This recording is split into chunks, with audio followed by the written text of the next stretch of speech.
Vous vous souvenez quand Quentin Tarantino a pris une histoire criminelle, en a dynamité la chronologie, l'a saturé de références à la culture pop et a accidentellement recablé toute une génération dans sa conception du cool? C'était Pulp Fiction. Miramax le sort en 1994. De l'extérieur, ça ressemblait à un film de crime standard. Des costumes, des flingues, une mallette très importante et un certain Marcellus Wallace qu'on avait vraiment intérêt à ne pas décevoir. John Travolta en Vincent Vega, le tueur à gages au meilleur pas de danse et au plus mauvais jugement de Los Angeles. Uma Thurman en Mia Wallace, la femme du patron qui transforme un dîner en urgence médicale. Samuel L. Jackson en Jules, qui cite les Écritures comme d'autres lancent des ultimatums. Et puis Bruce Willis, Harvey Keitel, Ving Rhames en guise de cerise sur le chaos. 15 faits que vous ne connaissiez pas sur Pulp Fiction vous attendent. Abonnez-vous, likez, commentez et restez jusqu'au numéro 1 parce qu'on va parler de la façon dont Samuel L. Jackson a reconquis son rôle avec un vol de nuit, un burger de fast-food et un regard qui a glacé toute la pièce.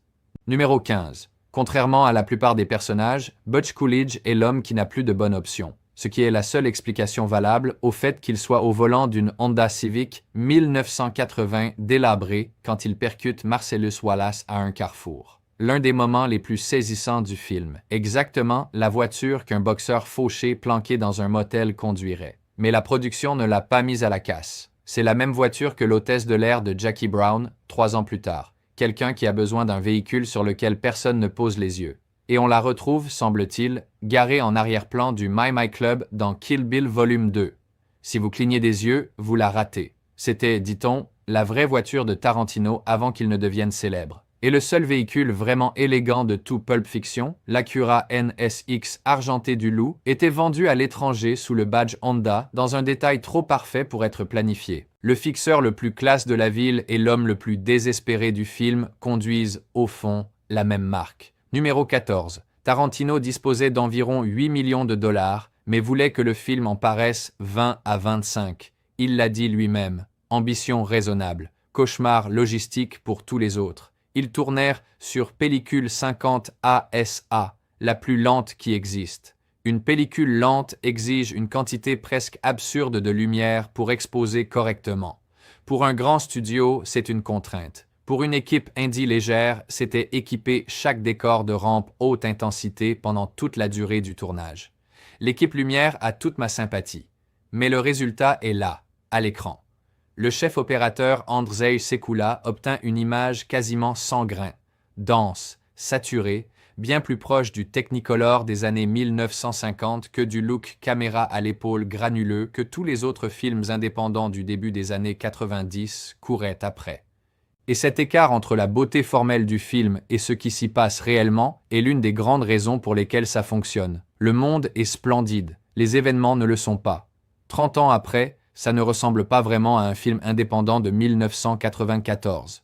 Numéro 13. Chez Jack Rabbit Slims, quelque part entre un milkshake à 5 $ et un silence douloureux, Mia raconte à Vincent un pilote télévisé qu'elle a tourné, intitulé Fox Force 5. Une équipe de femmes mortelles, chacune avec sa spécialité et son personnage est létal au couteau. L'émission n'a jamais été diffusée et le tout ressemble à un détail de caractérisation lancé en passant. C'est pourtant là que Kill Bill a commencé. Pendant le tournage de Pulp Fiction, Tarantino et Thurman ne cessaient de rifler sur l'idée de Fox Force 5 entre les prises et les week-ends, bien au-delà de ce que la scène exigeait. Une histoire inventée que ni l'un ni l'autre ne pouvait lâcher. Et La Mariée n'est pas quelque chose qu'il a tendu à Thurman tout formé. Ils l'ont imaginé ensemble pendant la seconde moitié du tournage, s'échangeant des fragments jusqu'à ce que ce ne soit plus une plaisanterie mais un vrai film.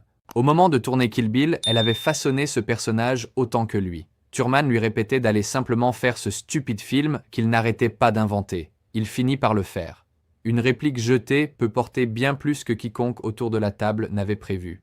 Numéro 12. La céréale que Lance dévore pendant la scène de l'overdose, robe de chambre sur le dos, regardant les 3 Stooges, imperméable au chaos qui s'apprête à frapper à sa porte, s'appelle Fruit Brut, une céréale monstrueuse de General Mills. La même famille que Count Chocula et Frankenberry. Celle avec le loup-garou, discontinuée en 1982, soit plus d'une décennie avant le tournage en 1993. Impossible à acheter. Alors le réalisateur a utilisé sa propre boîte. c'est un collectionneur compulsif de reliques de la culture pop. Quelque part au début des années 1980, il avait mis de côté une boîte de fruits bruts sans raison particulière. Au moment d'habiller l'appartement de Lance, il l'a simplement apportée de chez lui et posée sur la table. Et ce n'est pas la première apparition de la boîte. Le même emballage au loup-garou avait déjà été visible dans l'appartement de Monsieur Orange dans Reservoir Dogs 2 ans plus tôt. Ce double caméo transforma la boîte en sorte de Graal pour les collectionneurs. En partie grâce à Tarantino, General Mills finit par relancer brièvement Fruit Brut autour de 2013. Il y eut donc une petite fenêtre où l'on pouvait réellement acheter la céréale morte que Lance mangeait. Numéro 11. Le plan pour la mallette n'a jamais été de vous montrer ce qu'elle contenait. Le co-scénariste Roger Avary voulait que le contenu reste invisible.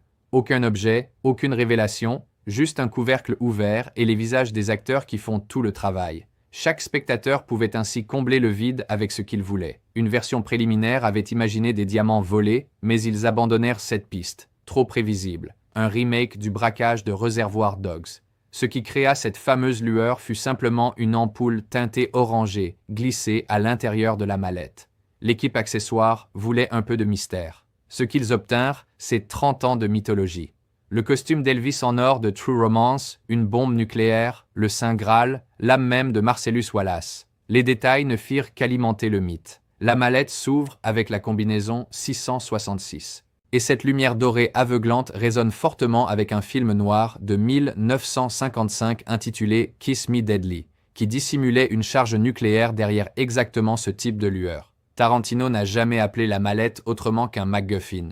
Aucune réponse par conception, ce qui n'a jamais empêché personne de remarquer cet écho. Numéro 10. 150 000 $ pour un seul décor. Jack Rabbit Slims, le dîner surréaliste des années 50 où Vincent emmène Mia, est l'espace le plus inventif du film et sa plus grande dépense. Le chef décorateur David Wasco le construisit de zéro dans un entrepôt de Culver City. Sur un tournage où Tarantino était frugal sur tout, c'était l'unique décor qu'il voulait spectaculaire et extravagant. Une dépense délibérée plantée au milieu de tout ce réalisme. Les box étaient faits de vraies voitures classiques sciées en deux, une idée directement empruntée au film d'Elvis Speedway. Le personnel de salle était habillé en icône des années 50. Marilyn prenait votre commande. Buddy Holly vous apportait votre milkshake. Et regardez bien Buddy Holly, c'est Steve Buscemi, le même acteur qui, en Monsieur Rose dans Reservoir Dogs, avait livré un monologue entier sur son refus de laisser des pourboires au serveur. Tarantino le remit derrière un tablier exprès. La piste de voitures miniatures qui courait autour de la salle venait d'un film totalement différent. 150 000 $ pour un décor utilisé dans exactement un film. Et ça fonctionna si bien que l'équipe y donna, paraît-il, la fête de fin de tournage, Travolta et Christopher Walken déchirant le parquet une dernière fois. Numéro 9. Clarifions quelque chose. L'histoire selon laquelle Kurt Cobain et Courtney Love se seraient vus proposer des rôles dans Pulp Fiction vient d'exactement une source, Courtney Love.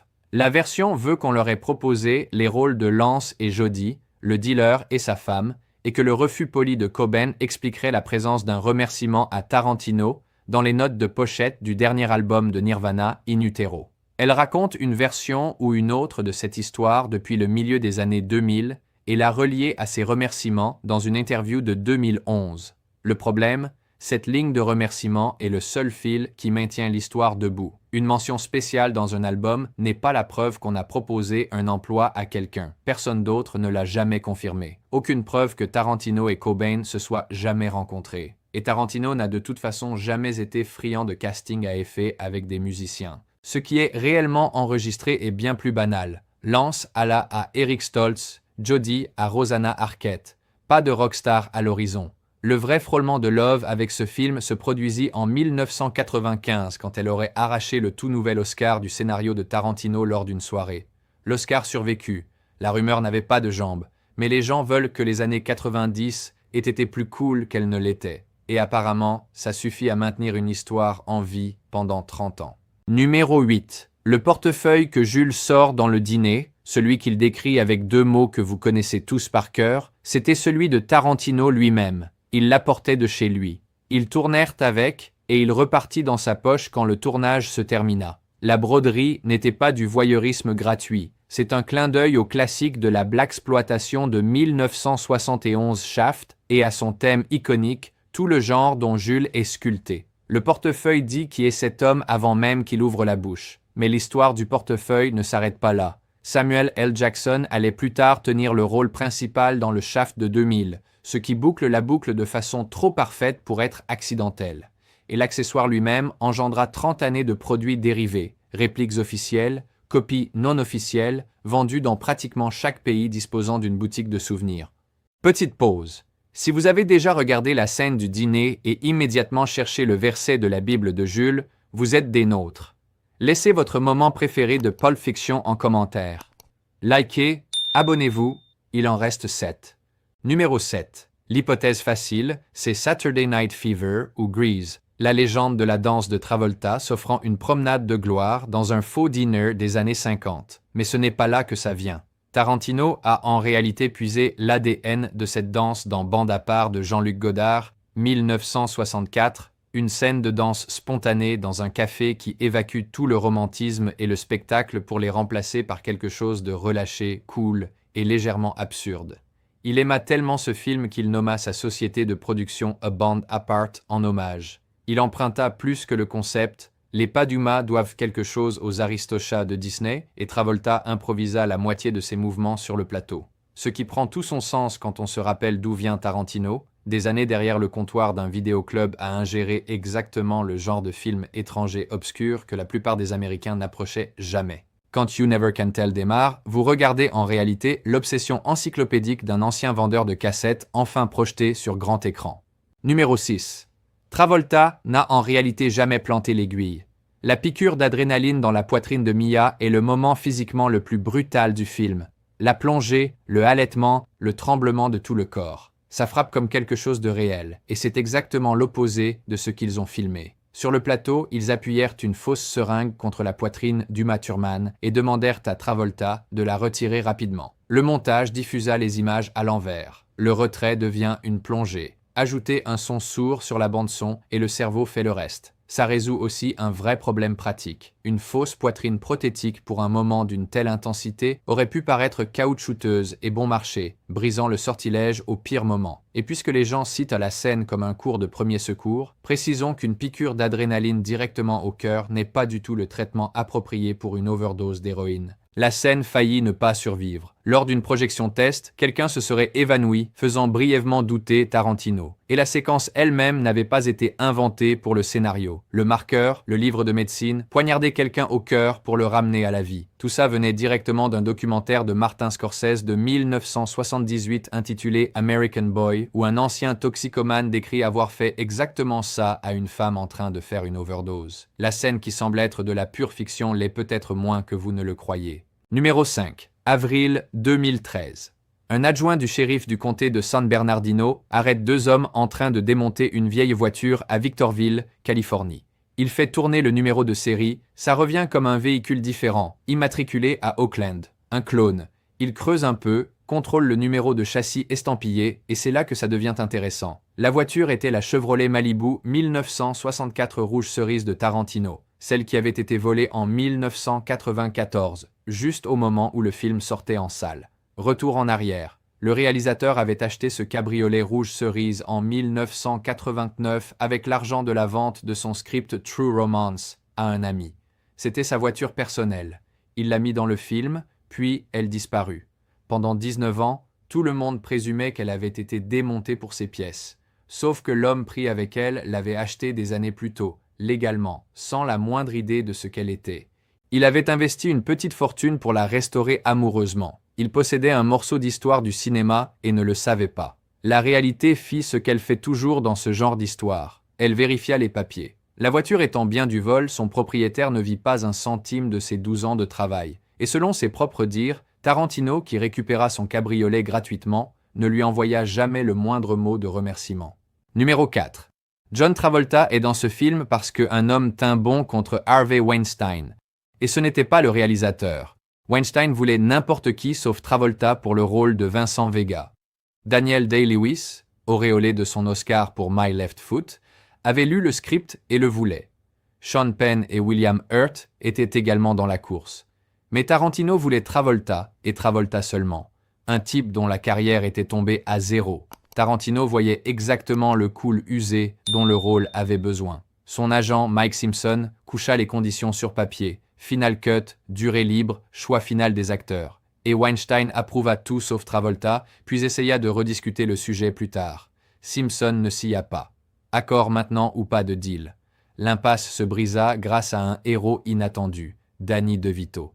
Le script passait par sa société Jersey Films et son accord avec Tristar lui conférait le final cut et l'approbation du casting. De son propre aveu, il dit à Weinstein que le réalisateur voulait Travolta et se fit insulter copieusement pour ça. Mais Travolta décrocha le rôle pour environ 140 000 $. Il reçut une nomination aux Oscars. Le film fit plus de 200 millions. Weinstein prétendit ensuite que c'était son idée depuis le début. Numéro 3. En 1993, les caméras s'apprêtaient à tourner. Pulp Fiction n'avait qu'une seule véritable star mondiale attachée au projet, Bruce Willis.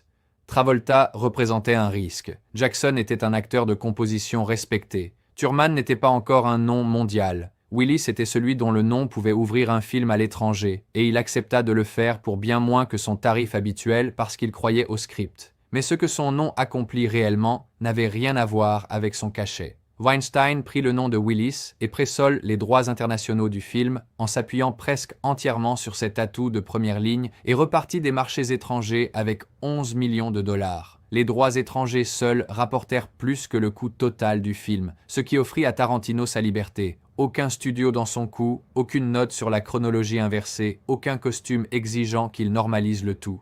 Et le pari paya aussi publiquement. Quand Miramax amena l'équipe à Cannes, la vision de Willis et Travolta en chair et en os envoya la salle dans une frénésie, et le film repartit avec la Palme d'Or. La performance de Willis dans le rôle de Butch est tendue et remarquable, mais sa plus grande contribution fut peut-être ses 11 millions générés simplement en acceptant de venir. Numéro 2. Vincent Vega et Vic Vega, alias Monsieur Blonde de Reservoir Dogs, sont frères. La connexion était toujours là et trop bonne pour rester sur l'étagère. Vincent avait d'abord été écrit pour Michael Madsen, l'interprète de Vic, mais Madsen dut se désister parce qu'il s'était engagé sur Wyatt Earp de Kevin Costner, qui fit un flop au passage. Le projet grandit à partir d'une réplique anodine de Vincent évoquant son séjour à Amsterdam. Tarantino en tira un projet généralement appelé The Vega Brothers ou W. Vega. Vincent à Amsterdam, gérant un club pour Marcellus Wallace jusqu'à l'arrivée de son frère Vic, les deux vivant un week-end perdu ensemble avant que l'un ou l'autre de leurs films ne commence. Il entretint cette idée pendant des années, jurant dans interview après interview que c'était pour bientôt. Les fans attendirent, et attendirent encore. La raison de l'abandon est presque stupide de simplicité. Les deux acteurs avaient trop vieilli. Et la technologie de rajeunissement numérique qui existe aujourd'hui n'existait pas alors. Deux frères qui meurent dans des films distincts, et la préquelle qui les aurait montrés vivants ensemble fut battue par une seule chose qu'aucun d'eux ne pouvait distancer, le temps. Numéro 1. Jules avait été construit autour de Laurence Fishburne. Le rythme, la rhétorique, cette marque très particulière de menace philosophique et calme.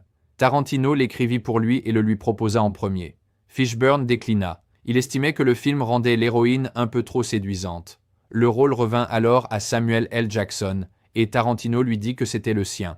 Puis un acteur de théâtre nommé Paul Calderon se présenta. Il donna une audition électrique pour Jules, et soudainement les producteurs envisageaient sérieusement de confier le rôle à quelqu'un d'autre. Jackson apprit qu'il n'était plus seul en lice et devait passer une nouvelle audition devant le producteur Lawrence Bender.